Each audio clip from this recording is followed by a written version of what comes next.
At the end of your life, what will be your legacy? What will you leave behind for future generations? For the world, join the World Messenger, Izabela Lundberg, each week as she brings you a new distinguished guest from the business, sports, or entertainment world to share their success, their struggles, and their lessons. They will share their insights into current hot topics that affect everyone. Izabela facilitates an intimate, vulnerable environment to find the true value of humanity and real leadership. Are you ready for your legacy?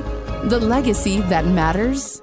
Hello, my beautiful friends. It's Izabela Lundberg here, the World Messenger, and I have an epic guest with me here today in the studio that I absolutely cannot wait to introduce you to. He's someone that I've been knowing for a while. Someone that I actually interviewed in my book, the international best-selling book, The World Messenger. From Fear to Greatness, Business, Sports, and Life Lessons, who shared phenomenal, all three business, sports, and life lessons in his journey. He started from South Africa and had an amazing journey through Europe to the United States. Started as tennis player, then phenomenal tennis coach, created high performance environment for so many athletes, created such an amazing trajectory for success and mental toughness. And without further ado, let me introduce you to my favorite friend here from South Africa, Warwick Bashford. Warwick, how are you? Hey, I'm doing great, Isabel. Thank you. It is absolutely great to see you and hear. Good to be here. Yeah. Fantastic, likewise. And hear that fantastic accent and blend of not only South African, but also a little bit of that French, and other blends, right? Not just that English that I had a chance to hear in the recent years, but I'm so glad you kept it, because that is just such a unique who you are.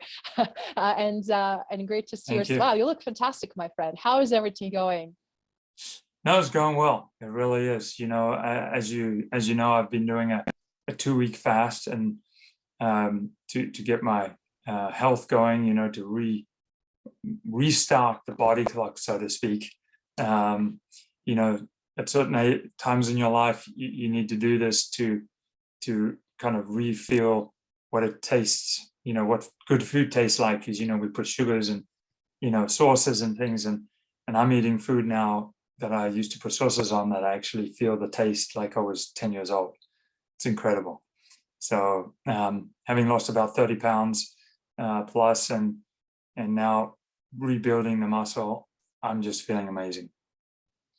That is fantastic. It's a great when we pause and reflect and see what we can do to be running our mind, body, and mentally right in the best possible way.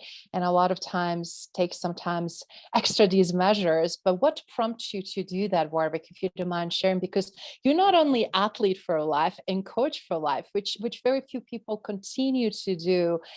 And also think about their own self-care. Could you please tell us a little bit more? Well, it's all part of the mental toughness world, mental fortitude, which is about improving every day, no matter what the circumstance, no matter how life, society brings you down, COVID, that sort of thing. So I to be honest, I was actually overworking.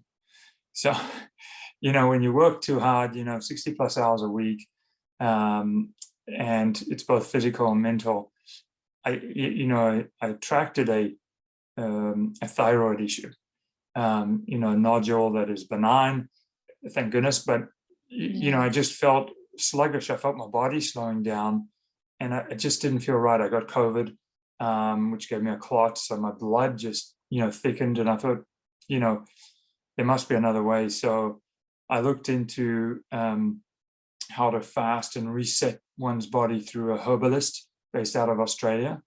And, so that means really 2 weeks, 14 days where you don't eat anything except drink 30 to 8 ounces of water a day. So basically that's helping your spleen, reduce. It's not overworking the spleen. The cells in your body, the good cells will eat the bad cells, and you will cleanse your gut, your circulation, the blood. I mean, even my stiffness have gone, my bone joint pain has gone, and you just feel 10 years younger. It's incredible. I weigh, less than 10 years. Probably the weight is now, when I was 16, 17, trying to play the tour, and at that time I was pretty light, but I'm about 140 pounds, and normally I'm 180. So Wow. yeah, a big difference. And coming back and starting the foods, has been great. The taste buds are never better, because I lost my smell with COVID, and then now it smells so strong. But taking 4 herbal tablets 3 times a day actually helped me not want to eat. But I was just driven. I was driven because I knew this was going to help me. And a classical diet does not work. I mean, in my first month of preparation, Yes. I started dropping carbohydrates and sugar totally, and I dropped 10 pounds, and I was like, wow, why do these people diet? They just have to, this is an easy fix. And then I prepared my mind and body like an athlete would do, for the inevitable, which was not to eat. And so when your weight gets to a certain level, you don't want to let it go below, say, 135 pounds. You've got to maintain it. So I've got to maintain it for the next 4 weeks at 140. And that means, watching that scale. And that's where the body starts to reset and heal. And then we'll go from there. It's an everyday experience, but everybody's freaking around in my circle. What's going on? How can you do this? This is not safe. But as a high performance coach and athlete, we know the boundaries. So yes, and what is healthy and what you can endure, and where you've been before. Your body has a memory, right? And your body has a history. And exactly.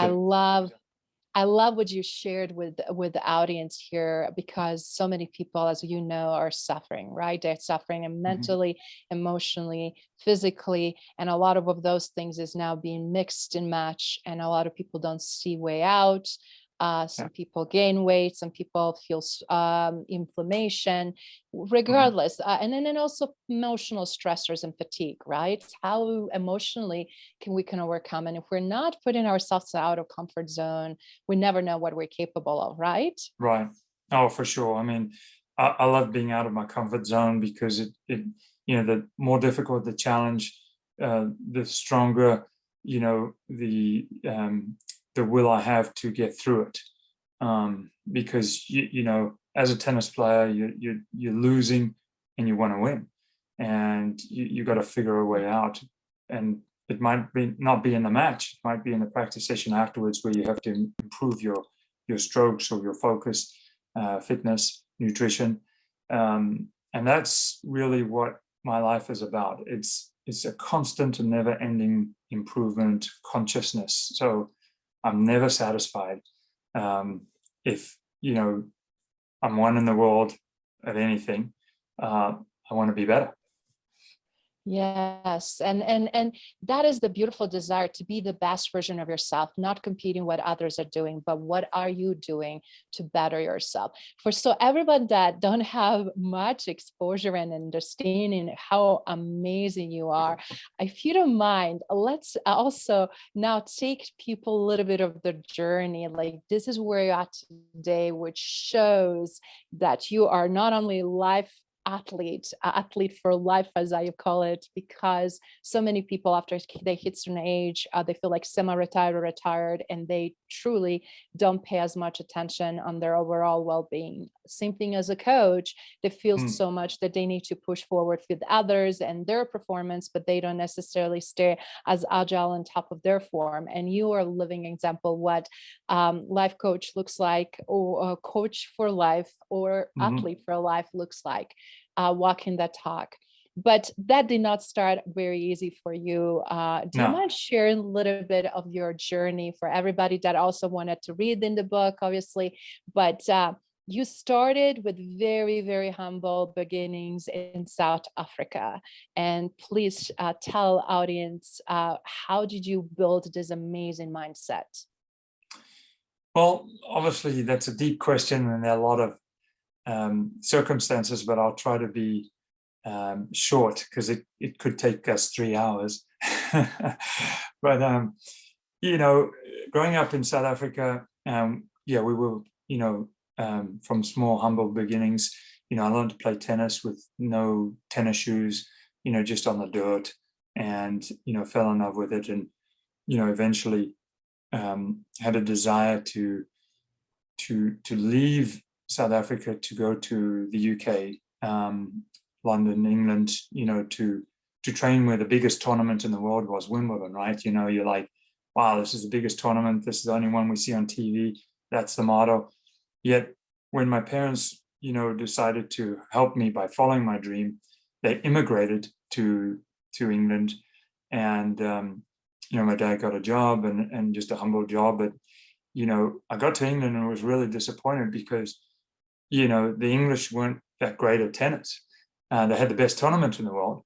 But I was like, wow, Yes. did I make a mistake? Should have stayed in South Africa. At school, I was bullied, made fun of for wanting to play tennis because obviously in England it was soccer. So, I continued my high school, trained as much as I can. And then, I got injured just as I was trying to break on the pro tour about the age of 17. I actually returned to Florida to train at the, Bollettieri Tennis Academy at the time, because England had nothing. It was miserable, 9 months of rain. And, we used to play through the rain and the snow. It was all good. And that developed some mental fortitude to train in those conditions. But I felt I needed to be in an environment of world-class athletes. And it was in Bollettieri's where I went from, 2-hour a day to an 8-hour a day training session, which basically broke my body. So it was like, doctors were like, you're done, it's finished. So while I was there, I started to learn how to coach, and I worked there, and I didn't play tennis to finish out the year. Came back to England and realized I had no future there. So I went and got a job, where it was a hotel making beds, selling electronics, saved up enough money, bought a van, and decided to go to France, where I would, learn to train on the red clay. And getting to France, I was with a buddy of mine, and he said, I can't take this, I just can't deal with the French. I'm missing my mom's cooking. I'm going home. So after 1 month, and he was actually a better tennis player than me, and he and I used to win a lot of doubles there. But I just fell in love with the culture of tennis as well, the food, and I decided to stay. And I thought, well, I'll stay another few months, and it ended up 18 years. So, having to learn the language to make a living, because to stay, I didn't speak French. And I ended up at an academy in Paris, France, and they thought I was American with my accent and whatever. So they hired me, and I just learned how to speak French. I mean, I started with kids, and the kids found it cool that I spoke English, and I taught them English, and they taught me French. And within 6 months, I was fluent. So that was a challenge in itself, living in my van in the middle of Paris. You park your van and you sleep in your van, you sleep outside the club, you cook for yourself, you don't have a lot of means.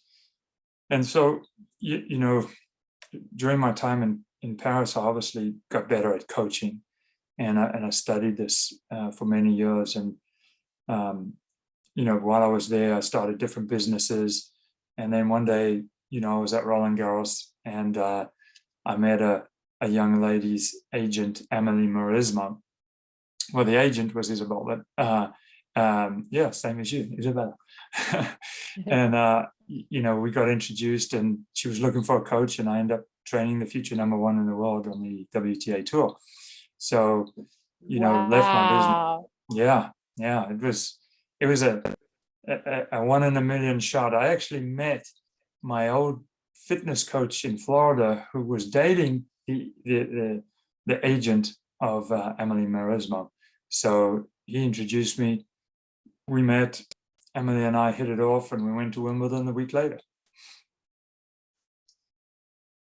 What an epic story, and what amazing perseverance and belief in your own dream, and where that took you since then. I mean, for everybody watching and listening, guys, these things take time, but when they do happen, only happen because we persevere, right? And because we continue believing ourselves and building our craft and being the best we can every single day. Okay. So since then, you've been coaching so many professional women athletes. You got into the insanely high competitive area of tennis, ATP and VTA, and getting on these tours and credentials. And I mean, journey that was just unbelievable. So do you want to share a little bit just for audience, because tennis is insanely specialized. It takes so much time, money, and effort, right? Right. It's not for everyone, not only because it's costly, but not everybody's so good in order to truly be the cream of the crop because of how many amazing players are out there, right? Correct. Well, I was fortunate with Emily because she was, 17 at the time, and she couldn't break into she was about 400 on the WTA tour, the Women's Tennis Association, and she just couldn't break in. She was number one junior in the world. Another coach took her to that position, but she just found it, hard to do. And, as a coach, I realized on the WTA tour that many coaches sugarcoated their situations so that they could keep a job. Where I decided was I was prepared to be fired every day. And I would say what I thought, and I would tell the truth. And I would, tell it how it was, straight. You do that today, you probably won't keep your job.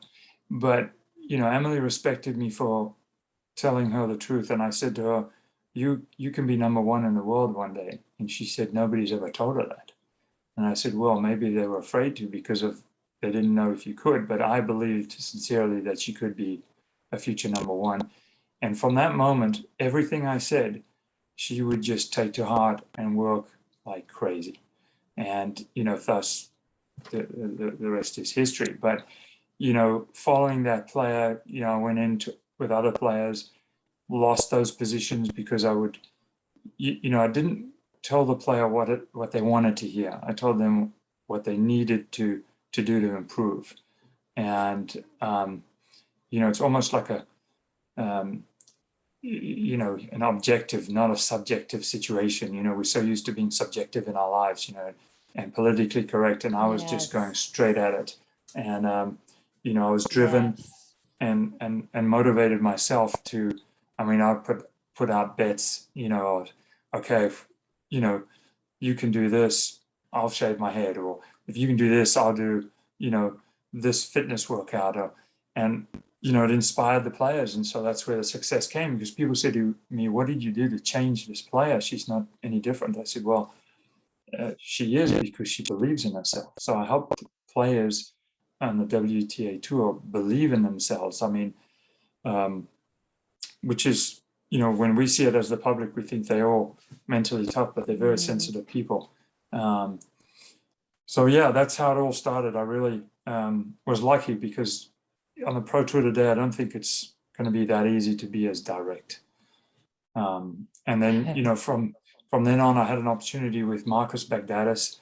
I was working for the Mauresmo Tennis Academy based in Paris at the time. Yes. And, he's moved down to the south now, but, he'd had some good coaches, but again, he hadn't found his creativity. So I brought the creativity out of him, based on his soccer skills and things like that. I get to know the player right to the core. I get to know, what they do from, a young age and how they were educated. And if that player is willing to be coached and be coachable, then we've got a good chance of doing very well. And a lot of players, even at that level, that I worked with, weren't coachable. You know, they didn't want to know the truth, even though they knew I was right. So it's very They didn't hard want to hear it. No, and it's unreal. I mean, one year with Davenport, we were practicing in Germany at Filderstadt, and Emily said to me, I was playing with her and I was hitting the ball flat and hard, and she said, "Will you stop doing that?" I said, "No, why? Because your opponent, number 2 in the world, Lindsay Davenport, hits the ball flat and hard, so you got to get used to it." So, you know, she listened and she got on with it, and the next day she beat her. So, you know, she's top 30 in the world, and then she beats the number 2 player in the world and loses to the number 1 player, Conchita Martinez, in the final. So that opened up a lot of doors, but because she was willing to be coachable. I love what you shared. And honestly, Warwick, I want to just highlight a couple of things for everybody watching, listening, but also where we're currently today. Yeah. As advisor, as an advisor to a C-suite decision makers, right? And a strategist and also consultant. And then of course, all indirectly always comes up that coaching aspect. I have to say more than ever, actually, we need that truth. We need to be direct. Just obviously we need to understand the audience, how that directness will play out, what they are willing to take. But I wanted to say what you demonstrate and how you treated and how you played. I think that is extremely, extremely important, because we don't have a time to waste, not only as experts, but also a talent doesn't have a time to waste. We also have to level set expectations, and we have very insane expectations right now, right? What's possible or what is expected from coach or advisor or strategist, whatever role you may play. And it's always that hazy area. And more we have the dialogue and clear sense of those expectations and work that needs to be done from both sides, then we have something that we can build on. But if that is not there, unfortunately, it's not just not being coachable, right?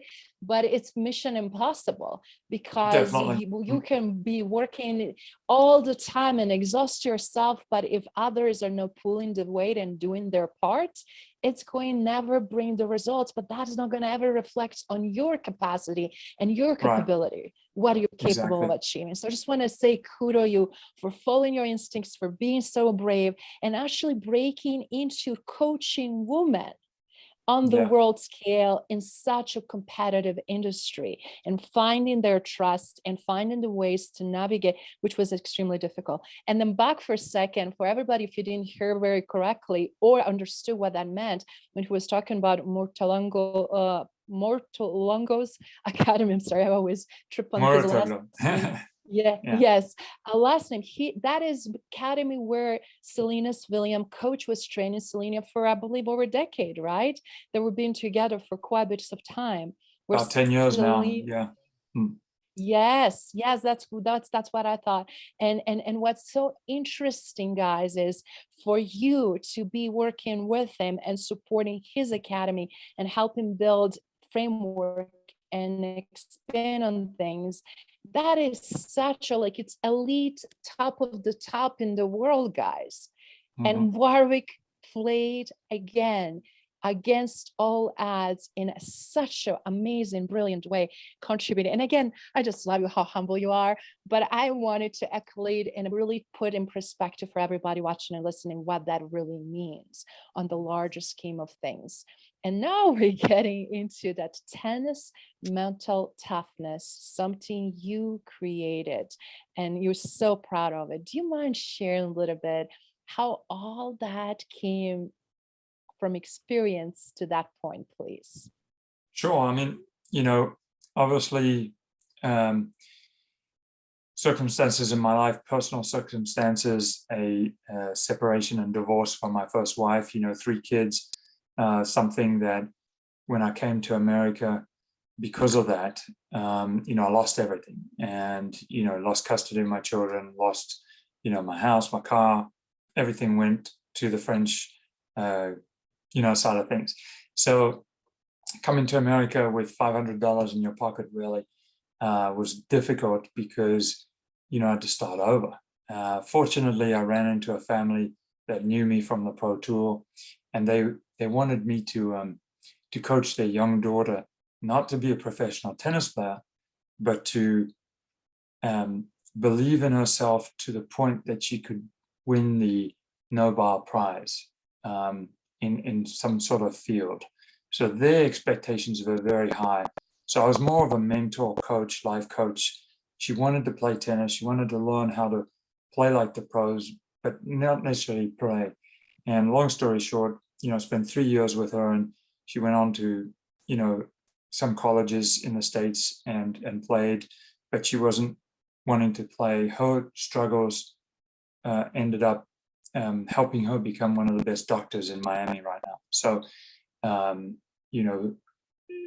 spending that time kind of set off a light bulb in my mind that, the player doesn't need to become professional. They have a goal, whether it's a high school or college, or they want to be really good at something in life, that through tennis, I could reach hundreds of kids that are lost. The tennis, and it became a mission for me to, through tennis, teach kids adversity, mental toughness. So I went out and I consulted with clubs, and I soon found out that clubs were not doing well, didn't have the numbers. So I helped them increase their numbers, with kids, grew the junior programs, filled their minds with dreams. I was once told as a youngster when I was in my late teens that I was a dreamer and that I should stop dreaming. And, that fueled the fire for me to do the opposite, because a dream, a goal is so important. And so I instilled this in kids, and that's why, my student at the time, Hannah, became one of the most prominent doctors in Miami today. And, there are many stories of my students being successful in other things because of tennis. So that's why I got into club tennis and have traveled different states, from Colorado to Florida to South Carolina, even returned to France at one point, just to inspire juniors to become somebody and to understand that through all their difficulties today, they can accomplish something. So that's where I'm at now. Wow, what a brilliant story. And again, how much self-confidence, self-perseverance had to take. How many times you rebuild your life? And I feel like not only you and I have a lot of similarity in that regard, but it's interesting. It's like if you learn once how to do something, doesn't mean it's necessarily easier second, third, fourth time around, but Right. that you just have to trust, right? Trust the process, start applying, put the work and efforts, and hope for the best and adjust along the way, right? Exactly. The process is the key. It's not overnight. Our struggles make us stronger. We learn from them. I mean, when COVID hit in 19, I was running a small program of about 30 kids, and I lost all my clients. So it was like, okay, so how am I going to make a living? Besides, outside coaching from tennis. And so I started a business I thought to myself, well, what can I do in tennis? So I started a business resurfacing tennis courts. So I haven't been trained for that, and painting tennis courts. So you actually paint the acrylic paint over asphalt, which we have to also install. And so I learned this business, and that saved, our family, from debt because of just thinking outside the box, being creative, and going on to another challenge. When you're working outside in 100 degrees on a 100-degree court, and you're doing that for 6 months, it's grueling. But it's again, it's testing you. You've got to trust it, and I did. And we became one of the best companies in the upstate here in South Carolina for resurfacing. And then I got injured again. And so, you know, through that process, and I decided to go back to tennis, and the club, contacted me, to work with the kids. And so I started that. So I did a bit of both right now. But that journey again of having to, think outside the box, and how do I get better at something I can't do? Like I couldn't teach tennis, I was injured, but the resurfacing helped me also get stronger. Still got injured, but all these things are challenges that we need, if we trust and believe that it's going somewhere and we can improve something. It's like I love how resourceful. Yes. Yeah. Now I was going to say, Elon Musk, fellow compatriot here, or native, guy. He, he said that back in the day when he started Tesla, he didn't know the results. He didn't know how successful. He wasn't convinced it was going to be the success it is today. But the fact that he continued, through excitement and passion, that he would be part of history and developing and improving a new car, is the attitude we need to have in mental toughness. It's all very well to say, control your feelings, your thoughts, and your actions. Well, how do you do that? Well, it's the same for my students. If they are losing and crying because they can't win a match, they're not trying to improve. It's never ending. You have to improve. It's about going out and improving. The result will come later. It's, and look what happened to Elon. I mean, sky's the limit for the guy. So, and even that, he's beyond the sky now. So it really is. Mental toughness and mental fortitude is improving oneself. But I love the reference to Elon Musk, and I love what how beautiful it is. It's like that a South African spirit that both of you carry, and with so much pride, but also resourcefulness and very different drive. Because a lot of times, specifically, I'm seeing here people in America, both of us, and now also United States, and seeing how different they are in their approaches, how different they are in quickly giving up or expecting things to be handed out or given easily to them, or whatever might be the case. So it's just so beautiful to see that we continue to see the pattern, and which obviously brings you to that amazing champion mindset, and something else that you also not only trademarked but also created, which I would love if you don't mind sharing a little bit with the audience, because you also trademark, and obviously we talked about earlier about that mental toughness, specifically around the tennis and being that single player and having just one opponent. But a lot of times people don't realize it's that being opponent a lot of times of what you can and cannot do. But in terms of now, obviously, be able to look at from the different perspectives. So do you mind kind of for audience that is watching and listening to understand what it really takes to have that champion mindset that we hear so much about, have a lot of misperceptions, and very few people truly ever tap into? For sure. I just want to, go back on, something we said early on. I mean, it's all very well. So you're on your journey of adventure, passion, but what does come with that is a lot of jealousy and criticism. Being this successful mentally and helping people draws a lot of naysayers that want to bring you down. So then there's another challenge. So you find yourself in the 2% club, and it's, or 1%, whatever it is, 5% maybe.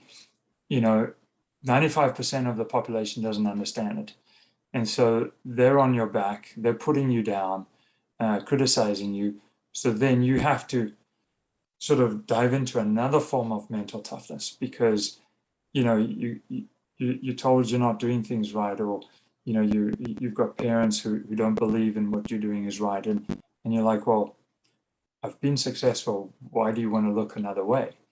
And how do you deal with rejection? again, Elon Musk couldn't find the scientists to build a rocket. He had to learn to do it himself. Okay, had a background in science and engineering, but he had to learn to design the rocket. And nobody wanted to work for him. Now he's got the team, but he had to go through that. I mean, constantly being told no, and yet just keep pushing. The way I look at it is that it's about getting clarity. In my mental toughness or champion mindset training, we talk about the different categories of people or clarity areas that people need to discover. And one of them is, well, it's like, they're losers in life. You're either in the loser category or you're in the amateur category. So amateur is probably about 65% of people, where they're not willing to hear the truth. They're willing to stay in their comfort zone. And anybody trying to go to be a champion, they're going to criticize. But then again, the champions, that category is all about me. It's about dog eats dog, and they don't contribute. And it's like, okay, I win Wimbledon, then I go and buy 10 houses, and then a few years later I'm broke because I'm just greedy. It's all about me, selfishness. And you can become a champion like that. There are many champions that we've seen over the years. But what about the true champion? So the true champion is kind of like a Federer, where there's a piece of the pie for everybody. There's a way of giving back. They are humble. Federer donates and gives water to countries in Africa, sets them up. He's so humble. He's adored by the whole world. And because he's that way, he's a true champion. He's not just a champion. So those are where we define, where people are. And then they have to decide where they want to go from that. And then we help them, clarify whether they're going to be objective or subjective in their thinking. And most of us are taught to be subjective. So yes, that's the issue. Whether it's at schools, when I'm teaching kids, they come to the class and they're so they just got this mindset of, instant gratification, self-entitlement, and they are just basically amateurs. And until they step into that champion and then true championship mindset, we obviously have the tools to help people through that. But then they want to be coached because, I've had many a client or student who will get to the champion mindset and will not want to think about others, or will find, wow, this is just too difficult. I've got to be, it's all about me. I'm not willing to take risk. And then I'm okay. Well, you're just average and amateur, and that's fine. And I respect you, and good luck, and yes, keep going. Yes, yes.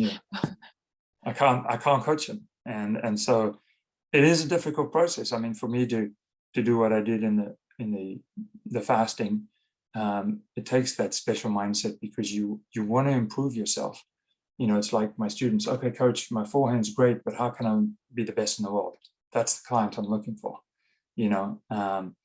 and if the client is not doing it right, I'll say you're going to do it for the next 3 hours until you get it right. And if the kid quits after 5 minutes, he's the amateur, and it's the same for everybody adult wise in life. Finding out if they want to really go further, then we do deeper into their thought process as to, with questions, if you had this situation come up, how would you answer it? And based on their answers, we will give them the better answers. That framework of answers that is more positive, more objective, and self-improving. Wow, how many beautiful not only golden nuggets, but amazing life lessons are here. And I love how you make a distinction between winning the champions, or just feeling like you have that champion mindset, but what actually really looks like and feels like to be the one, and who are the real champions. Because that is also, obviously, we're on the legacy leader show here with you, and it's everybody want to leave the legacy, right? But they don't think about it. What is legacy about, and what it takes to be that amazing legacy leader, right? Because ultimately, Right. you have to have not only amazing pedigree in sports or business, but also in life. And I love that you use Federer in terms of, his phenomenal father, family man, very respectful to his wife, to his children, to people around him, to his community. That's why he's loved not only in Switzerland, across the world, how he interacts with everybody that helps him. He is not above anybody, just being, again, extremely humble, kind. And so, Warwick, you shared so many beautiful aspects here with us, and so much rich conversation. And I really appreciate your perspective of distinction, of what it takes to be truly a champion, and what is that champion mindset, and how do you install that in everyone that you touch, personally, professionally. I want to, first of all, kudos you for everything you accomplished, how you pivot over and over for so many years. You've been an amazing role model. I always stay close to watch and see how you're doing, and I'm just always thrilled Likewise. to see, no matter how big struggles or small. Thank you. You always persevered, and you don't have no idea how much, but curiously, sometimes you gave me strength when I was dealing with some issues myself and thinking, do we start again, fourth or fifth time? It's like, why is it sometimes so hard and difficult? But again, it's like, what can I do to overcome challenge? And where can I, learn from that? And what can I help others to do the same? So with that in mind, do you mind sharing with the audience that is watching and listening, where you headed? What is for 2022, some of your goals? And in the end, what would you like your legacy to be known for? You already have amazing, stellar legacy, but I know you have so much more in you that you want to accomplish. So whatever you can share, please enlighten us. Sure. I mean, tennis is obviously a big passion in my life, but I feel that it might be drawing to closing the chapter. When you coach kids within clubs, and the clubs kind of take you on as a consultant, and then they kind of drop you because you've increased their revenue, you've brought in the kids, you've been a part of their lives, and then they want to cut back. So that's understandable with the economy in the way it is now. So I'm actually, looking at diversifying a little bit into the court resurfacing and painting business, because building a team, so I don't have to do the heavy lifting. Before it was just the two of us, and so there's an opportunity. I mean, I get called by clubs all the time to come in, but for about 15 years now, I've done it almost for free, based on what I would normally cost, because I've had obviously the clients in life coaching and things like that that's got me through with the resurfacing. I'm also looking at, and you might not be surprised with this one, I'm looking at potentially creating a French boulanger, which is a baker's shop. So it's not just bread and pastries, but it's the chocolate, the French chocolate, the coffee, the products from France. It'll only be a French, what we call épicerie, which is a grocery or market, and so it's it's a small venture, but I want to be the best baker shop in town. So that's another big goal. Wow. Yeah. With the French culture, I consider myself more French than anything else, although I've lived here in the States almost 17 years now. But I miss the French culture. I miss their products. And so I'm like, well, they don't have anything. They have bakeries here, but when you buy an eclair, they dip the chocolate sauce, into sugar, and it's just, in France they make the chocolate coating on an eclair out of chocolate, not sugar. So, everything is just icing and sugar and cream, and so to create a croissant that used to be the one that we ate 15, 20 years ago is my goal, is to have 4 ingredients rather than 25 ingredients. And, the reason I'm into all this is because obviously with nutrition, and, you said earlier on with Federer, he's good in a lot of departments. I've also, encouraged that in the mental toughness area, is that you could be good at your work, but poor with your spouse. You could be great with your spouse, but terrible with your work and lazy. So you've got to be good at these departments, or arenas, as I would call them. And so when my health started to turn, I mean, I've always been health conscious, but now I'm looking at, the foods we eat and where they come from, and, growing my own foods and being sort of self-sufficient. And so, making my own bread rather than 25 ingredients, all these preservatives and things and everything that is actually damaging kids today through society, and this fast-paced society is giving them the health problems they have later on. So I'd like to be a spokesperson in that environment too as well. I mean, it's not going to stop. Musk and I are very similar. We just think of so many ideas, and we're not normal. We really are out of the box people. So I haven't found the solution to make the millions, but that's not the priority. The priority is, again, doing things that are fulfilling, that have a purpose, and that, will help maybe future generations. If somebody comes in my shop and they can get products that don't have all the sugar and, bad stuff in them, I'm leaving another legacy, educating people. So, in the tennis resurfacing again, becoming, one of the best resurfacing companies. We're not doing this to look good or to have a big ego. We just have fun in being the best at something. I love that. And taking away having the pride, but taking away the ego, is it been in the championships, or resurfacing terrains where the future champion is going to play, or creating, as you said, the best pastry and having the best atmosphere and environment for people to indulge and know that is going to be healthy, and also creating great memories. I love this new journey. I love also that part of self-discovery and realizing, it's like it's a time to retire. Things are changing. It's okay to change direction. But I also love how bold and strong you are in your convictions, and how willing you are to try something different and follow your calling, and also have the amazing support by your wife and your daughter, as well as, your community where you're right now. So do you mind telling in which city you're going to have this pastry shop, so that we know and pay attention when we travel to come and visit? Oh, the door's open anytime. We're looking at 2 possibilities: Greenville or Spartanburg, South Carolina. We homeschool our daughter, and so she's got a good circle of friends here, and we don't necessarily want to leave to Charlotte, which would probably be a bigger city, but we're still country, laid back kind of people too.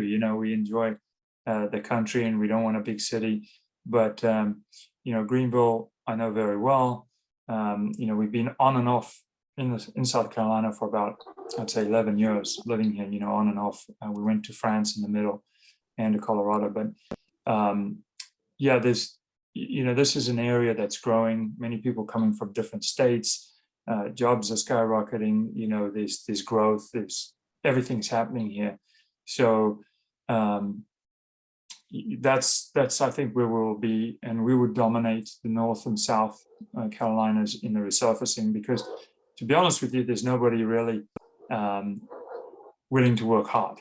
Fantastic. I'm super thrilled. I'm looking forward to my future visits to South Carolina to check it out. But for everyone that is listening and watching this episode, I wanted again point out, it's never too late to follow your dream or have a new dream or change the direction of your life. Exactly. But as long you have healthy mind, body, and spirit, you know what you're doing and taking care of yourself holistically, because you're living an example. Everything is possible, but it's not worth it if that deteriorates, right? Or any of those aspects deteriorates. And for everyone watching and listening, we wanted just to thank you for being with us and learning so much. Feel free to share and leave comments on this beautiful share by Warwick. And Warwick, we were so super grateful you're here with us today. And this is to be continued, because we want to get you back and ask you more questions down the road. So thank you so much for being with us today. With pleasure. And, good luck with all your endeavors too, Izabela. Thank you for listening to Legacy Leader Show. If you enjoyed the content and had a positive experience, then please leave us a positive rating. In addition, leave us a positive review whenever you are listening on whatever platform there might be. Make sure your friends and family also know about the benefit and value that we provide and what we have to offer. Cheers.